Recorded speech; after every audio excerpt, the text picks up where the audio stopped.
This I wanna nail sports to the bone. Top blogger, top YouTube channel. No matter which sports, yeah, we got it covered. Subscribe and hit the notification bell.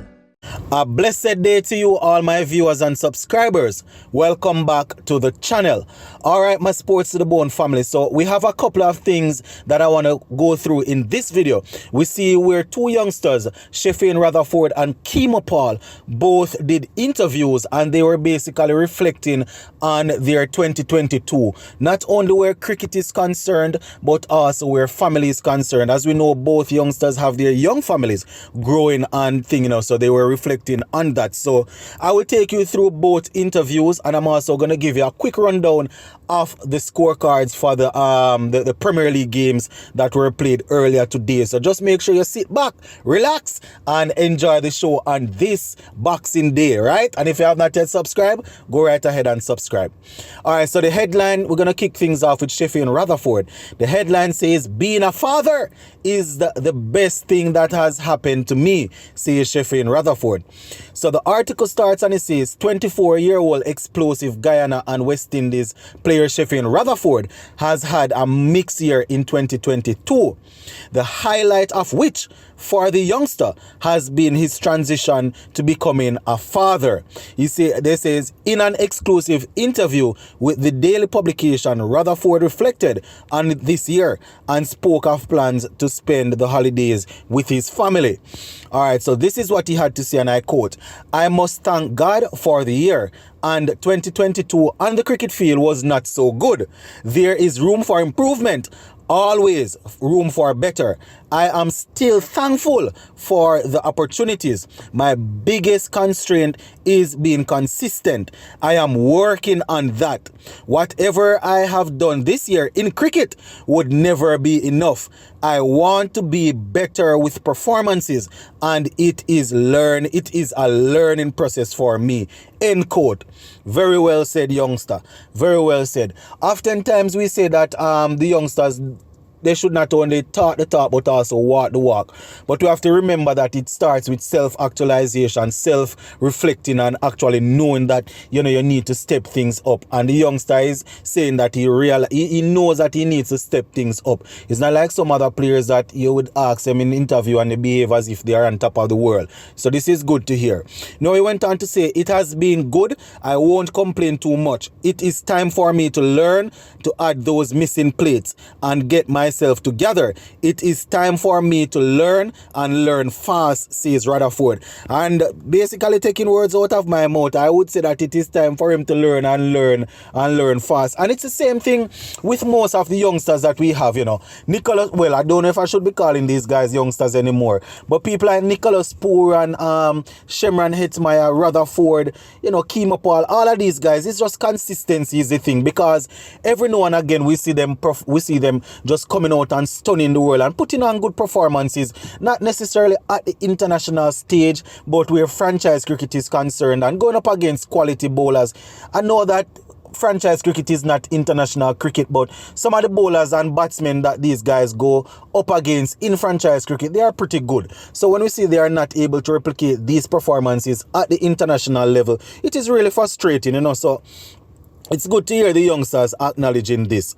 Now, he went on to say, and I quote, "Being a father is the best thing that has happened to me. Cricket has done a lot for me, but being a father is beyond what cricket can do for me, and I am enjoying it. There is so much of things I can say in being a father, but fatherhood makes me a better person, helps me to be humble and wiser. For me, being a father is special. Every day I look at my son, and it is hard to believe that I actually bring forth someone. I love him, and I love every moment we are together," says Rutherford. End quote. Youngster, this is the way. On this channel we don't only preach sports, we like to preach family support and all of them things, so it's a good look. Now Rutherford went on to say, "I will be spending Christmas with him, so I will have the best Christmas. I have my son and I am home, so I am looking forward to have some fun," says Rutherford. End quote. He said that we're returning to Guyana is concerned. This is what he had to say, and I quote, "This was my first time playing inter-county. Well, before we go down to that, they say Rutherford, who spends a lot of time in the United States of America, returned to Guyana earlier this year to play for his county in the senior inter-county tournament, and he was in the USA, as we know, with his son for a little while, based on what they are saying. So they say Rutherford also noted that playing 50 over cricket is on his radar. Now, this is what he had to say, and I quote, "This was my first time playing inter-county. It is the route where all started for a senior call-up, and I was excited and overwhelmed to get back home and have a taste of it." So, he went on to say that he's looking to play the longer format, where ODI cricket is concerned. Definitely would be good to see him playing some test cricket also. But, those are some of the things that the youngster had to say, my viewers and subscribers. So, we're going to continue to keep an eye on him. He's saying that he's eager to return to West Indies, especially where ODI cricket is concerned. So, we're going to watch out for that, my viewers and subscribers, and see how serious this youngster is. So big up to Sheffield Rutherford. All right, so the next youngster that did an interview and was talking about 2022, where his career and his family is concerned, is Kimo Paul. And you will remember that he got married in the year of 2022, if I'm not mistaken. So they say Guyana and West Indies are under Kimo Paul, who finished 2022 regional 4-day championship as the leading fast bowler with 20 wickets in 9 innings, has transitioned to becoming a husband and a father in the year 2022. Boy, my viewers and subscribers, I am reading this and it is putting a smile on my face. I like to see when youngsters settle down and do things like these, man. Build a family and just relax and think. So they are saying, where Kimo Paul is concerned, he's saying, just to remind you, he got married in October of 2022. It was actually August. So they say Paul got married in August 2022. And now in October 2022, the birth of his first child left him speechless. You understand? So all he had to say was, it is awesome. So he went on to say, the joy is immense. I must give God thanks and praise. This year has been awesome for me. I have been blessed with a child. I am happily married. It is great. I really can't complain. It is an overwhelming feeling, and I am happy. You understand? He's saying that he's spending Christmas with the family and all of that. He also gave us some information where, as it relates to his ankle injury. So they say, so he's saying about the injury in the CPL against Barbados, I sprained my left ankle. Now the deltoid ligament in my left ankle, that took some time. As you know, he went on to say the physio of the Guyana Amazon Warriors said, actually put him on a program and had him working to get it sorted out.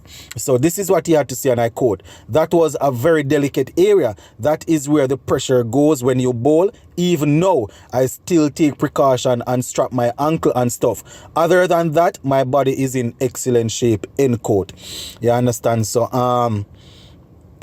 he's saying that he's definitely looking forward to playing some more cricket for West Indies, and he also spoke about the inter-county, saying that it was great to play in the inter-county, and the ankle was not 100, but at least he was able to go out and put on a show for the fans. So he's saying that currently he's focused on the present as relates to trying to get back into the West Indies team and trying to make an impact. So the right things being said by these two players, my viewers and subscribers. So we're going to continue to keep a close eye on them to see how 2023 will go, because sometimes when these guys get interviewed, they say all the things that the fans want to hear, and they don't necessarily turn out when it comes on to international cricket.